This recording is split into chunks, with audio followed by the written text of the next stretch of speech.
estender suas mãos aqui à frente, nós iremos orar pela pastora Júlia, que vai estar trazendo a palavra nessa noite. Espírito Santo, obrigado por esse culto. Obrigado, Jesus, por tudo aquilo que já foi dito nessa noite, por cada louvor, cada adoração. Nós te agradecemos também pelo Haja Amor, Ministério de Evangelismo e Ação Social, que nós possamos alcançar mais pessoas. Aleluia! Para honra e glória do teu nome. Amém. Que nós possamos ir atrás do perdido, do cansado, do aflito, do oprimido. Amém. Que nós possamos trazer não apenas o alimento físico, material, mas o alimento espiritual, que vai curar o enfermo, que vai mudar a história dessas famílias. Nós oramos agora pela vida da pastora Júlia, que ela possa trazer uma palavra diretamente do céu, para que nós sejamos alimentados pelo teu Espírito, em nome de Jesus. Amém, amém, amém. Amém, glória a Deus. Quantos podem olhar para o seu irmão e dizer obrigada por você ter vindo para o culto hoje? Quantos podem declarar uma boa semana? A gente vem para o culto cultuar com os nossos irmãos, amém? Então é importante sempre você olhar para o lado, você cumprimentar a pessoa que está do seu lado, você conhecer novas pessoas, porque esse é o corpo de Cristo. Eu digo que a igreja é um organismo vivo, de pessoas reais. E nós precisamos aprender a cultuar em família. Porque se fosse assim, a gente ia para casa, só orava e ia embora. Mas não foi esse o chamado. Paulo mesmo diz, não é bom que os irmãos abandonem a comunhão. Então, quão precioso é estarmos na casa de Deus e iniciarmos a semana com a convicção de que Deus é o dono de tudo. Amém? E eu queria que você declarasse para a pessoa que está do seu lado o tema da mensagem de hoje. Olhe para ela e diz assim, meu irmão, largue os ídolos. Aí você agora balança ela e diz assim, solta! A gente precisa caminhar no entendimento de que nós precisamos adorar apenas um Senhor. E o nome dele é o Deus, o Jeová Jireh, o Jeová Rafá, o Deus de Israel. Esse é o único Deus que nós precisamos adorar, amém? E hoje, para quem não sabe, hoje é que feriado é hoje, gente? Além do Dia das Crianças. Hoje é intitulado como o Dia da Padroeira do Brasil. E hoje a gente vai falar um pouco sobre ídolos. Na verdade, a gente vai estudar sobre isso. Porque na caminhada nós precisamos entender que o conhecimento de Deus nos aproxima de Deus. E não, o Brasil não precisa de uma padroeira. Porque nós cremos em um Deus que criou tudo. Então eu vou para o estagiário? Não vou. Eu vou para o Deus que criou todas as coisas. Se nós temos um Deus perfeito, e eu queria que você fechasse os olhos e que nesse momento nós começássemos a entronizar ao Deus Criador, porque nós não servimos a esculturas, nós não servimos a deuses subalternos, nós servimos ao Deus que criou céus e terras. Nós cremos no Deus que criou o mar, nós cremos no Deus que criou as constelações, nós cremos no Deus que soprou o fôlego de vida em nós, nós cremos no Deus que nos conheceu antes mesmo de nós sermos desejados pelos nossos pais. Senhor, obrigada, porque o Senhor é o Deus Criador. Nós adoramos aquele que não foi criado. A única coisa que não foi criada na face da terra foi o Deus Criador de todas as coisas.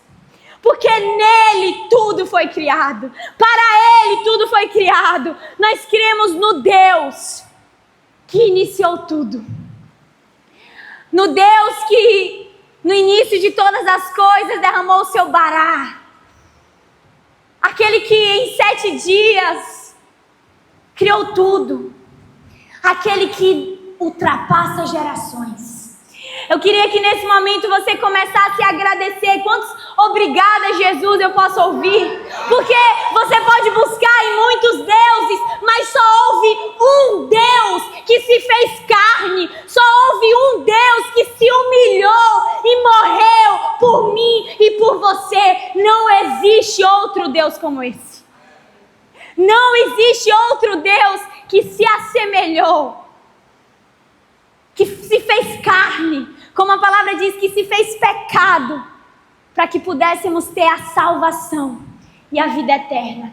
E eu queria que agora você aplaudisse ao único Deus, o único Senhor.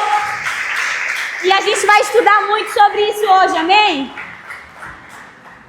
Quando a gente ouve a palavra ídolo, eu quando era pequena, não me julguem, eu me lembro daquele programa de televisão que tinha na Record, porque a primeira vez que eu ouvi essa palavra foi naquele programa. Eu amava, que você tinha que... Era tipo um The Voice, né, na versão antiga.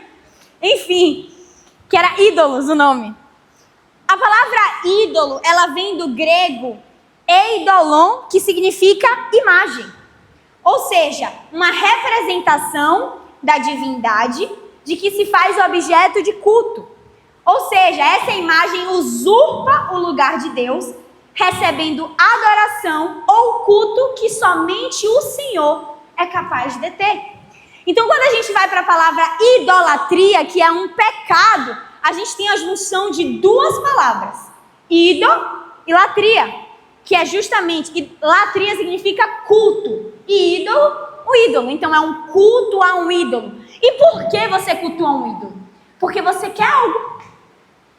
Por que as pessoas cultuam deuses? Porque ela quer algo em troca. E quando a gente entende o cerne da adoração a Deus, nós não adoramos e cultuamos a Deus porque nós queremos algo em troca. Nós adoramos e cultuamos a Deus porque entendemos que Ele já nos deu aquilo que era necessário.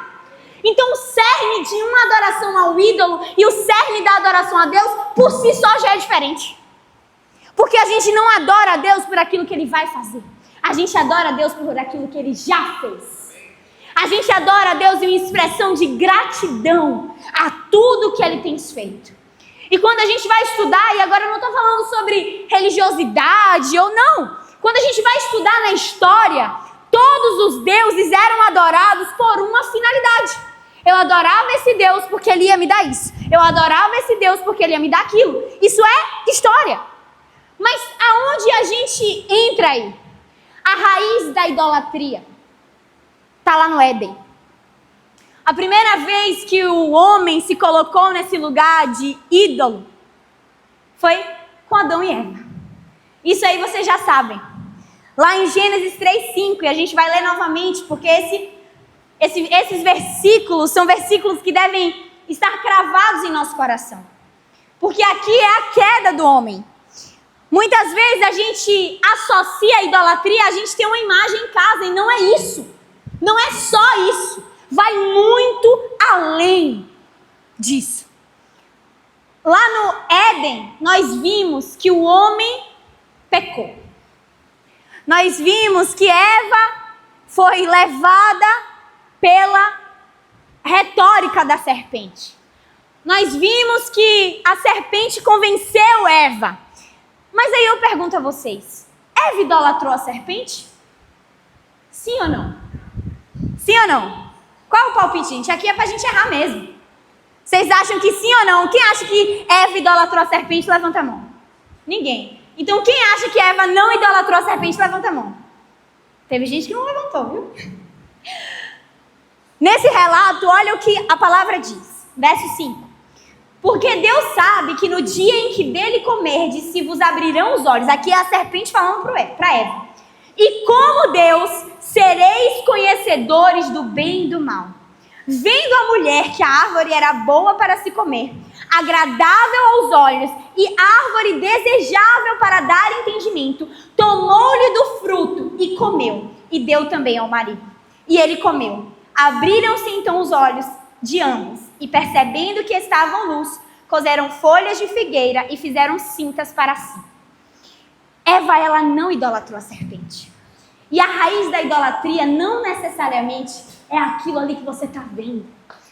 A raiz da idolatria não necessariamente é outra coisa. A raiz da idolatria no Éden era o eu. Porque a idolatria de Eva aqui foi ser como Deus. Ou seja, nesse momento Eva se colocou no lugar de Deus. O que foi que Eva cultuou aqui? Eu. E o que muitas vezes a gente cultua? A gente olha assim e fala, não, eu imagem em casa, não creio nisso não. Eu não idolatro ninguém. Eu não tenho isso comigo. Não. Mas quando a gente olha para dentro do seu coração, quem é que está sentado no trono? Você mesma, belíssima. Idolatria, do mesmo jeito. A raiz da idolatria é uma desobediência que nos leva ao culto a si mesmo. A você cultuar você. Douglas Gonçalves tem um termo que eu acho muito engraçado, que ele diz que foi ele que criou, que é a egolatria. Você começa a idolatrar, a cultuar o seu próprio ego. A raiz da idolatria vem lá em Gênesis. Não vem a partir dos deuses que o povo de Israel idolatrou, mas vem do ser como Deus. E ser como Deus é você olhar para Deus e dizer assim: Deus, eu não confio em tu não. Deixa eu ir na minha intuição. Não, Deus, não cuida disso não. O Senhor cuida até aqui. Mas até aqui, deixa que eu cuido porque eu sei mais. Porque às vezes é muito forte a gente falar assim: você está querendo ser como Deus? Sim. Todas as vezes que você olha para Deus e diz: dessa parte eu cuido. Desse departamento eu tenho mais conhecimento que o Senhor, então deixa que eu cuido. A idolatria começa com uma raiz de desobediência. E o nosso coração, gente, ele tem um altar aqui. Em um altar, nesse altar só tem um trono, que só pode ser ocupado por uma pessoa. Esse altar, ele não fica vazio. Ou ele está ocupado pelo Senhor, ou ele está ocupado por outras coisas. E o que eu quero que vocês reflitam até o fim dessa mensagem é: nesse trono do meu coração, quem é que está lá? A quem eu estou prestando culto? Eu estou prestando culto a Deus? O Deus que eu digo que conheço?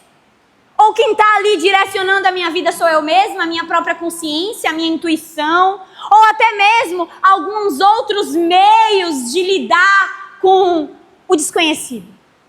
O que é que tem se assentado no trono do seu coração? Porque uma coisa é certa, gente. Deus explicitamente, isso não é uma invenção, Deus explicitamente disse que não era para nós adorarmos outros deuses. Êxodo 20, no verso 1 a 6, nós iremos ler o início dos 10 mandamentos. E sim, as leis, elas são para hoje. Isso que Deus falou não passou a validade não, gente. Porque Jesus, em todo o tempo, reafirmou o fato de nós não sermos idólatras. No verso 1, Êxodo 20, verso 1. Hoje a ministração está ótima para anotar para quem gosta. Acabamos de mostrar como foi que a idolatria surgiu, amém? Amém. Gênesis, desobediência. Eva dá ouvido à serpente e idolatra o próprio eu. Em Êxodo 20, verso 1, Deus diz a Moisés: eu sou o Senhor, o teu Deus, que te tirei da terra do Egito, da casa da servidão. Ou seja, Deus demonstrou não só quem ele era, mas o que ele já tinha feito. Verso 3, não terás outros deuses diante de mim. Repete comigo: não terás outros deuses diante de mim. Quem é que está falando isso? O próprio Deus, gente. Verso 4, não farás para ti imagem de escultura, nem semelhança alguma do que há em cima dos céus, nem embaixo da terra, nem nas águas debaixo da terra. Não as adorarás, nem lhes darás culto, porque eu sou o Senhor, teu Deus zeloso, Deus que visita a iniquidade dos pais nos filhos até a 3ª e 4ª geração daqueles que me aborrecem, e faço misericórdia até 1000 gerações daqueles que me amam e guardam os meus mandamentos. Primeiro ponto, Deus proibiu verbalmente a idolatria, que não é só sobre uma imagem. Então eu queria que a gente fosse além disso, mas é sobre quem governa o seu coração.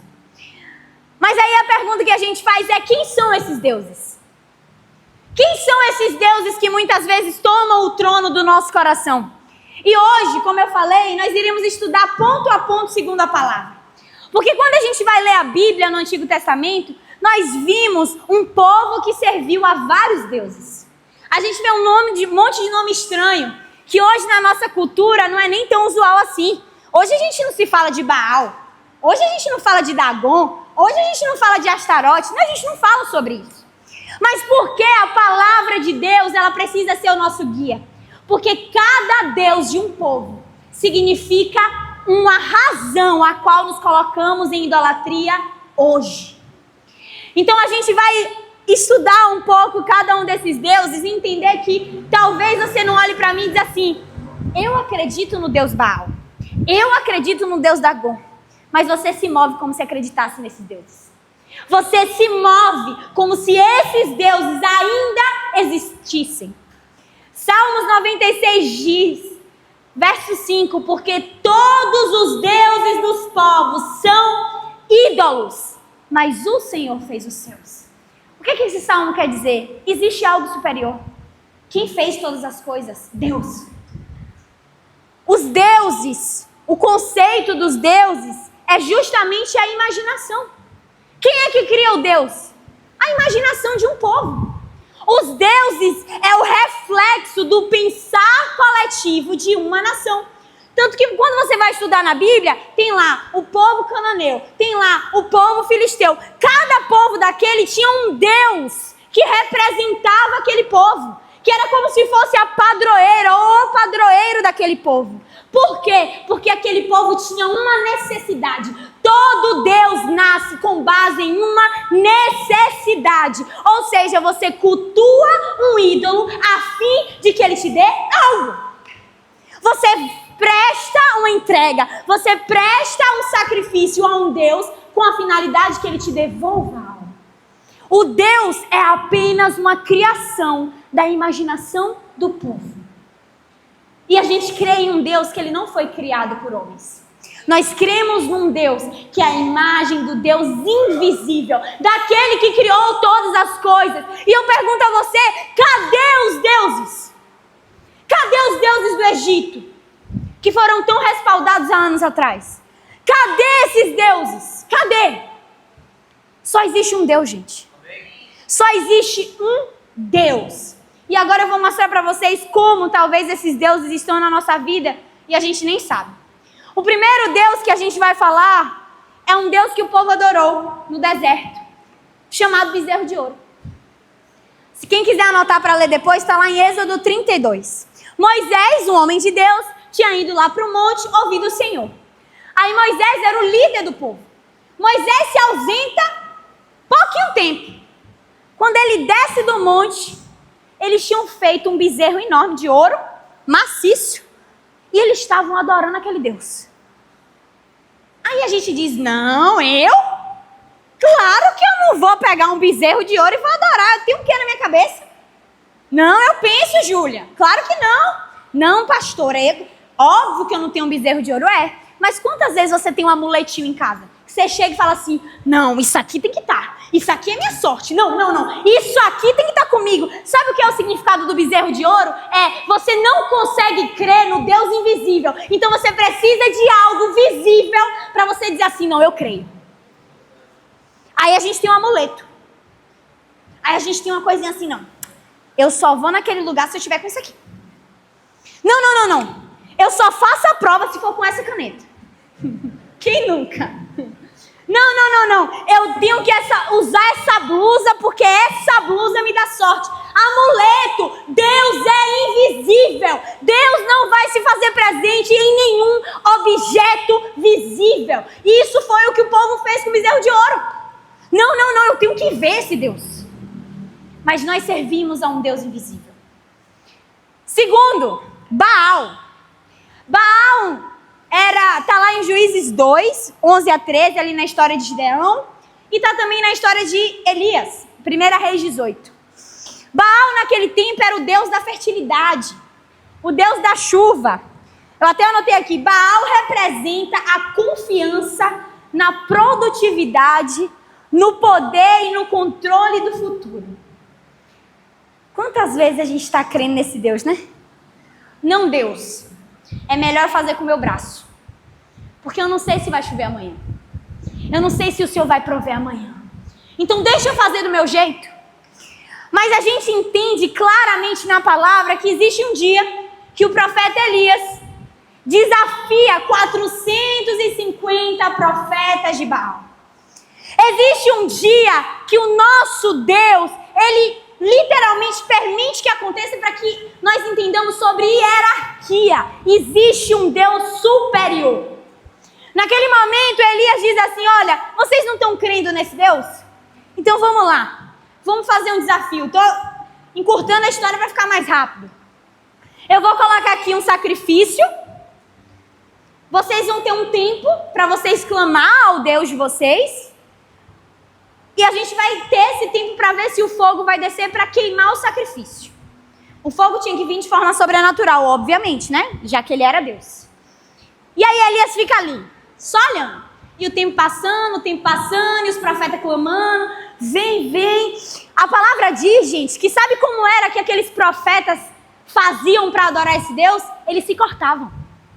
A palavra diz que chegou um momento que eles estavam tão agoniados. Cadê esse Deus que eu sirvo, que não faz nada? Que eles começam a se automutilar em nome desse Deus. E Elias até brinca: rapaz, tem que gritar mais alto, né? Porque o Deus de vocês não está escutando, não. Fala mais alto aí. 1 Reis 18, vocês leem essa história. Aí Elias assim: tá bom? Viu que não existe? Viu que ele não teve poder nenhum? Tá bom, agora é minha vez. Elias conserta o altar. Elias, não satisfeito em só pedir para Deus mandar fogo do céu, ele diz assim: eu vou dificultar o processo de Deus. Eu vou encharcar ao redor. Gente, todo mundo sabe, é mais fácil pegar fogo em uma madeira seca ou uma madeira molhada? Qual das formas? Seca, óbvio. Então Elias falou: eu quero provar mesmo que foi Deus. Ele encharca uma vez. Ele encharca a segunda vez. E ele começa a orar. E adivinha o que acontece? O fogo desce do céu. Ou seja, o poder de Deus é demonstrado diante de 450 profetas de um Deus que não existe. Um Deus criado. E por que o povo idolatrava Baal? Porque eles queriam que os campos deles fossem prósperos. Então eu crio um Deus que vai me dar algo em troca e fico ali naquela barganha. Essa era a finalidade. E quantas vezes a gente tem entregue os nossos prazeres e trocando coisas, porque a gente sabe que vai nos dar algo?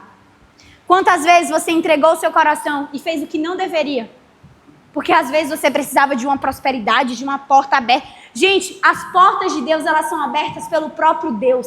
Você não arromba porta. Nem Jesus faz isso, ele bate. Quem somos nós? Mais um, o Deus Dagon. Os filisteus, naquela época, dependiam desse Deus para o sucesso das suas colheitas. E eles rendiam homenagens ao tempo de guerra. Porém, acontece algo. Tem um momento que o povo filisteu pega a Arca da Aliança, que significava a presença do Deus de Israel, o Deus vivo, e colocam no mesmo salão a Arca da Aliança e a imagem lá do Deus dele. Adivinha o que aconteceu no outro dia? O Deus está lá caído. Ninguém empurrou. E eles se assustam com aquilo. Como assim? Porque a presença de Deus, ela não vai se dobrar a nenhum tipo de ídolo. A palavra de Deus diz: não tem como você servir a dois senhores. Eu repito, o nosso coração só tem um trono. Ou você serve a Deus, ou você serve a outro Deus. Nenhum ídolo permanece em pé diante do Senhor. Muitas vezes a gente está entregando o nosso coração para que ídolos nos dê algo em troca. A gente está prestando oferendas, ou até mesmo orações bobas, gente. Quantas vezes a gente ora e fala assim: se isso acontecer, fulano, eu vou te dar isso, isso e isso. Gente, o nosso Deus não é um Deus de barganha, não. O nosso Deus não é um Deus de troca. Tem mais um, Astarote. Sabe quem edificou um altar para essa deusa? Salomão. Quantas mulheres Salomão teve? Muitas. Salomão, aquele que era o homem mais sábio, a partir do momento que confiou em um Deus pagão, cumpriu e sofreu todas as consequências de não confiar em um único Deus. Essa deusa é a deusa da sensualidade. Aí muitas vezes você diz assim, não, mas eu não creio nisso não. Mas quantas vezes você deixou o seu corpo te guiar? Quantas vezes você deixou que o seu prazer ou a sua alma te guiasse? Quem guia é o Espírito. A gente estava cantando um louvor agora, tem uma frase desse louvor que muitas vezes a gente não percebe. Mas assim, digo, ó minha alma, cante ao seu amado. Ou seja, você ordena a sua alma a adorar ao Senhor. Você ensina a sua alma, você ensina a sua carne a adorar ao Senhor. E quantas vezes a gente vai lá e a gente se prostitui? E quando eu falo de prostituição, gente, eu não estou falando sobre você ser remunerado, não. Eu estou falando a você entregar o seu corpo. Eu estou falando a você se entregar aos prazeres. Isso é uma idolatria, sabia? Se você não consegue olhar para si, desejar algo e dizer, não, você está o quê? Idolatrando o seu querer. E o nosso querer não é bom. O nosso coração não é bom. Isso é uma idolatria. Outro Deus terrível, esse aqui vai dizer não. Esse não. Moloque. Moloque era um deus amonita que eram oferecidos crianças em sacrifícios. Para você adorar esse Deus, você tinha que pegar uma criança. Eric, imagine você pegar o seu filho e você sacrificar esse Deus. Aí você diz, está repreendido. Quem pode fazer uma coisa dessa? Quem pode olhar para uma criança e desejar o sacrifício dessa criança? Quem pode? A mesma pessoa que olha assim e fala assim, aborta. Tá tudo bem. Ou a mesma pessoa que tem uma criança em casa, mas não cuida dela. A mesma pessoa que às vezes tem uma família e diz assim, não, deixa eu fazer outra coisa aqui, deixa minha família para depois. O que você está fazendo? Sacrificando seu filho, irmão. A mesma pessoa que olha para a família e diz assim, não, deixa para depois. Deixa eu sacrificar. Tem outras coisas mais importantes do que o tempo que eu tenho com meu filho. Tem outras coisas mais importantes do que o tempo que eu tenho com minha esposa. Tudo isso é idolatria. E você entra na mesma raiz. Você está sacrificando por ambição. Você está sacrificando por ser ambicioso. Aí agora tem os deuses do Egito. O Deus Sol. Que eles achavam que o Deus Sol, o Deus Lua, as estrelas iam mudar o cenário. Você vai dizer, Júlia, é palhaçada, né? Eu vou olhar para o Sol e dizer assim, Deus Sol? Não, isso aí já é demais. Isso aí é o povo doido. Isso aí é só o povo que está entrando, que entram em outros níveis. Isso não. Mas quantas vezes você olhou no horóscopo e achou que a estrela ia dizer o que é que tu ia fazer amanhã? Mudou o quê? Porque assim, eu creio no Deus que criou as estrelas. E eu vou achar que a estrela vai dizer quem eu sou. Eu creio num Deus que criou os céus e terra. E eu vou crer que o mar vai me dar alguma coisa, gente? Tá fazendo igual o Egito. Ó, Sol, me direciona, Pai. Não, a lua vai me direcionar hoje. Idolatria igual. Para de adorar a criação e começa a adorar o Criador. A gente tem a possibilidade de adorar o Criador de todas as coisas e a gente fica buscando a criação. Não é a criação. A criação aponta para quem o Criador é, mas ela não tem poder de direcionamento. Somente Deus é aquele que direciona os nossos passos.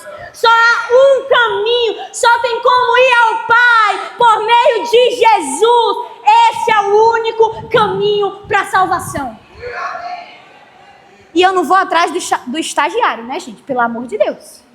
Se você pode ir pro dono, tu vai pro estagiário? Não vai. Tu vai na fonte. Isso é óbvio.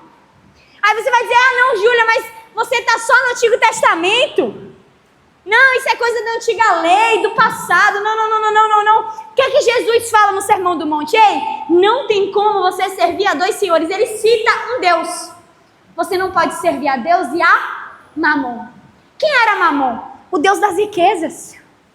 Quantas vezes você está se confiando naquilo que você tem na sua conta bancária? Idolatria! Quantas vezes você está se confiando no seu trabalho? Gente, amanhã você pode acordar desempregado. Amanhã você pode acordar sem ter nenhuma faculdade mental. E aí? Quem é teu Deus? Quem é que está no controle? Para de idolatrar aquilo que tira o teu tempo com o Senhor. Tá errado.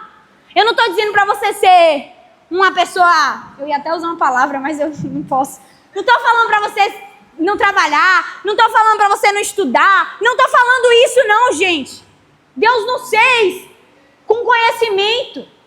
Mas a questão é que muitas vezes aquilo que a gente tanto buscou está no lugar de Deus. Idolatria, pecado. Porque às vezes a gente diz assim, não, é o meu trabalho, não, é a minha faculdade. Eu sei, amém. Sua faculdade é bênção, seu trabalho é bênção, tudo isso é bênção. Mas para de achar que é porque é seu trabalho, que porque é sua faculdade não é pecado. É pecado. Se veio antes de Deus, é pecado e acabou. Porque a sua confiança não está no Deus que manda o maná um dia, outro dia. Não, a sua confiança está, quanto mais eu faço, mais eu tenho. O que é uma idolatria? Cultuar um ídolo para receber algo em troca. E o maná foi dado como? Por graça. O povo estava ali fazendo o que devia ser feito. O povo acordava, fazia todas as obrigações. Não estou dizendo que é para você não fazer nada, não. Você faz o que tem que ser feito. Mas você não vai além, porque você sabe que o que você vai receber é mediante graça de Deus. Favor imerecido. Alguns no povo de Éfeso idolatravam o Deus Baco. O Deus dos prazeres descontrolados. O Deus da embriaguez. Quantas vezes a gente se enfia nisso, gente? A gente chega cansado. Aí a gente acha que se embebedar de álcool vai resolver o problema. Ou a gente acha que se a gente se embebedar, a gente vai ter mais coragem. Ou a gente acha que se nós nos entregarmos a prazeres carnais, ao sexo, às drogas, isso vai resolver o problema. Você acorda no outro dia pior do que o dia anterior. Porque esse Deus não resolve nada. E enquanto isso, existe um Deus perfeito. E tinha muitos outros deuses. Deusa Diana, Afrodite, enfim, a gente podia ficar aqui muito tempo. Mas diante disso tudo, existe um Deus invisível, incorruptível, que está lá falando, você está buscando em tantos lugares, e eu estou aqui. Você está querendo de tantas formas, e eu estou aqui. Tem um autor famoso, para entrarmos no fim da ministração, que ele diz: o coração humano toma coisas boas como uma carreira de sucesso, amor, bens materiais e até a família. Isso é coisa ruim? Não. E faz delas seus bens úteis. Nosso coração as diviniza como se fossem o centro de nossa vida, porque achamos que podemos ter significado, proteção, segurança e satisfação se as alcançarmos. Achamos muitas vezes que os ídolos são apenas coisas ruins, mas isso nunca é verdade. Quanto maior o bem, maior é a tendência de esperarmos que ele satisfaça nossas necessidades e as nossas esperanças mais profundas. Qualquer coisa, repete comigo, qualquer coisa pode servir como um falso Deus, especialmente as melhores coisas da vida. Esse aqui é o cerne. Seu filho pode ser seu ídolo. Sua esposa pode ser seu ídolo. Seu trabalho, que é uma coisa boa, pode ser seu ídolo. Normalmente as melhores coisas da vida têm uma forte tendência de ocupar o lugar de Deus. E por isso que a gente precisa caminhar para uma mudança de mentalidade. Em Romanos 1 diz, verso 23, e mudaram a glória do Deus incorruptível, em semelhança da imagem de homem corruptível, e de aves, e de quadrúpedes, e de répteis. Por isso também Deus os entregou às concupiscências de seus corações, a imundícia, para desonrarem seus corpos entre si, pois mudaram a verdade de Deus em mentira, e honraram e serviram mais a criatura do que o Criador, que é bendito eternamente. Somente um Deus é capaz de nos salvar. Somente um Deus é capaz de nos trazer redenção. Às vezes a religiosidade é seu ídolo. Às vezes a religiosidade é seu ídolo porque você acha que se você vier para a igreja sábado e domingo, porque você acha que se você ler a Bíblia todo dia, porque você acha que se você cumprir tudo, Deus te deve alguma coisa. Idolatria. Às vezes a sua família é o seu ídolo. Quantas vezes eu já ouvi assim, não, mas pela minha família eu faço tudo. Você deixa Deus? Então, cuidado com essa frase. Eu entendo que a intenção é boa, mas às vezes você está indo para o caminho errado. Pela sua família você deixa Deus? Pelo seu filho você deixa de adorar a Deus? Pelo seu esposo você deixa de adorar a Deus? Idolatria. E a família é uma coisa boa, amém? O trabalho que Deus te deu é uma coisa boa, uma coisa que dá provisão para sua casa. Às vezes é o talento que Deus te deu que está sendo usado, mas por ele você deixa Deus? Idolatria. O eu. Paulo diz a Timóteo, os homens serão amantes de si mesmos. Porém, você não, Timóteo. A idolatria é o ídolo juntamente com a necessidade que nós temos. E o ídolo existe, sabe por quê? Porque a nossa consciência é fraca. Porque o ídolo foi criado por homens que não têm uma consciência forte ao Senhor. O ídolo foi criado porque nós achamos que ao cultuar algo, ela vai nos dever algo em troca.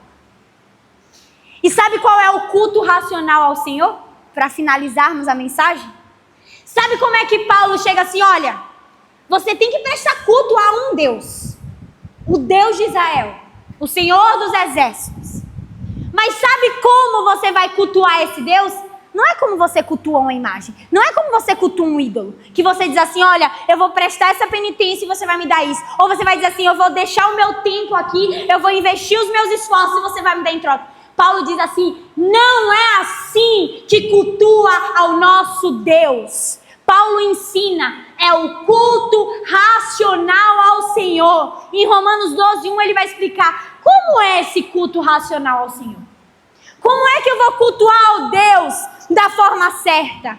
Ele diz, portanto, irmãos, peço pelas misericórdias de Deus, ofereçam o corpo de vocês como sacrifício vivo, santo e agradável a Deus.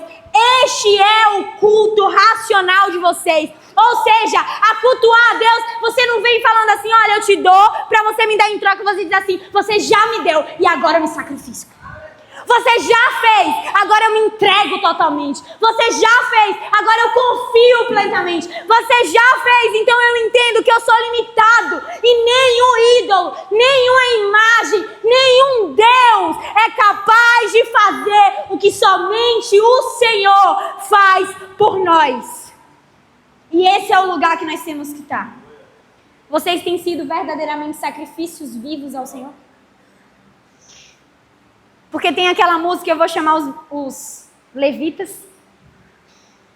Onde é que estão esses deuses, gente? No dia mal. Onde estão esses deuses? Onde é que estão aqueles deuses que pegam uma canetinha e dizem assim, olha, você não cumpriu com sua parte no acordo, você não me deu isso. Você não me deu isso. Então não. Eu não estou dizendo que o nosso Deus não é justo. Porque todas as vezes que nós entregamos o nosso coração ao ídolo, a gente sofre consequência disso. Óbvio. Mas nós cremos em um Deus misericordioso. Nós cremos em um Deus que Ele, na sua infinita bondade, na sua soberania, no mais alto trono, Ele fez questão de dizer assim, somente um. O eu sou. Só existe um caminho. E sabe o que é que eu percebi? quando eu estava lendo o Antigo Testamento, principalmente, e foi uma revelação que Deus me deu, e diariamente ela fala comigo, o povo de Israel não desacreditava em quem Deus era. Isso é muito importante. A gente vai lá na rua, a gente pergunta, você acredita em Deus? Todo mundo vai dizer o quê? Que sim. Sim ou não? Mas o problema, e quando a gente vai estudar, o que é um incrédulo? O incrédulo não é o que não acredita em Deus. O incrédulo é o que acredita em Deus e outras coisas. O crente só acredita em Deus. Então qual é o problema da nossa cultura hoje? É que todo mundo acredita em Deus. Todo mundo acredita que Deus é Deus. Ninguém nega Jesus. Ninguém nega Deus. Mas você presta culto a Deus e a outros deuses. E Deus não divide a sua glória com ninguém. Você acredita em Deus e acredita em horóscopo. Você acredita em Deus e acredita em outros deuses. Você acredita em Deus, mas tem amuleto. Você acredita em Deus e acredita que alguém pode te dar alguma coisa. Isso é idolatria. Porque o povo não esqueceu do Deus que abriu o mar. Porque a gente não esquece do Deus que nos livra. A gente não esquece do Deus que nos tira do fundo do poço. A gente sabe que Deus é esse. Mas o problema é que quando aperta, a gente diz assim, eu sei que esse Deus existe. Eu estou orando por ele. Mas deixa eu recorrer a outro também. Para ver quem me responde mais rápido. Para ver quem vai fazer primeiro. Então o problema não é você dizer que você não acredita em Deus. Porque muitas vezes nós somos incrédulos. A gente crê em Deus, mas acredita que Ele não é suficiente. E isso é pecado. É Deus e outra coisa. É Deus e outra pessoa. É Deus... Não, gente. Só Deus. Quantas vezes nós somos incrédulos dentro da casa do Senhor? Quantas vezes a gente se porta como incrédulo dentro da casa de Deus? Eu creio em Deus, Deus é meu tudo. Aí quando aperta, vai acender vela. Quando aperta, vai ver que dia do mês está para saber se está no inferno astral. Me perdoa, você não crê em Deus. Você crê em Deus e em outras coisas.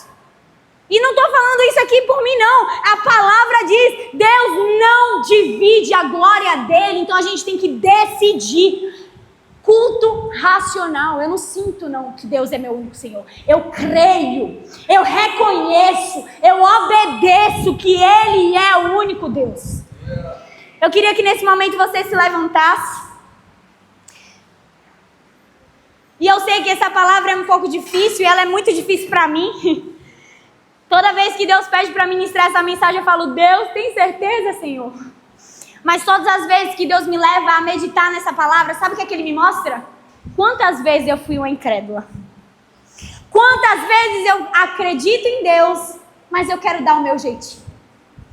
Quantas vezes eu digo que Deus é o meu Senhor, o único Senhor e Salvador, e às vezes eu quero colocar algo a mais. Eu quero colocar o meu braço para fazer algo. Sendo que tem coisas que somente Deus vai fazer. Eu queria que nesse momento nós nos colocássemos em um lugar de reflexão mesmo. Esse é um culto para você refletir. E você começar a orar, qual é o momento que eu tenho idolatrado outros deuses? Pai, eu oro para que nessa noite o Senhor se revele a nós, não como mais um Deus, não como mais um Senhor, não como um ser superior, um ser de poder. Eu oro para que o Senhor se revele a nós como o único Deus Criador, o único que fez céus e terra, o único que se entregou em uma cruz por nós, o único que se fez pecado, aquele que conheceu os nossos desejos, aquele que conheceu todo o nosso interior, mas ainda assim se entregou por nós. Jesus, me leva a esse lugar onde eu só consigo contemplar a Ti, onde eu olho para as outras coisas e nada mais me satisfaz, nada mais me satisfaz, somente a Tua glória. Por quê, Pai? Eu creio que esses deuses, eles não existem. Eu creio que só existe um Deus existente. Porém, infelizmente, muitos espíritos malignos se aproveitam desses deuses. E a força das trevas se aproveitam muitas vezes dessas brechas que nós deixamos para tomar as nossas vidas, para ter legalidade sobre as nossas mentes, para nos atacar. Porque a palavra de Deus diz que a nossa luta ela não é contra carne nem sangue, mas contra principados e potestades, forças malignas, que muitas vezes aproveitam das brechas que eu e você damos, quando a gente não crê que Deus é suficiente. Por isso, nessa noite, Pai, eu oro para que o Teu Espírito Santo hoje nos livre de toda algema. Pai, todas as vezes que a nossa mente nos levou a pensar que o Senhor não é suficiente, nós quebramos esse sofisma. Pai, os sofismas das trevas que nos faz acreditar em coisas criadas, sendo que somente há um Deus Criador, um Deus que criou todas as coisas. Pai, nos leva à fonte, nos leva à fonte. Nós não queremos outros deuses, nós queremos a fonte, Cristo, a esperança da glória, Cristo, aquele que detém todo o poder, porque por meio dele tudo foi criado, porque o Verbo se fez carne e tabernaculou entre nós. É nesse Deus real, é nesse Deus que nós acreditamos, porque o nosso Deus ele não está morto. O nosso Deus, ele não se prende a gerações. O nosso Deus ultrapassa gerações. O nosso Deus está assentado sobre um trono, esperando o momento de reinar e governar sobre essa terra. Eis-nos aqui. Nos leva à fonte da vida, Paizinho. Nos leva à fonte da vida, Jesus. Nos leva à fonte da vida, Jesus. Então,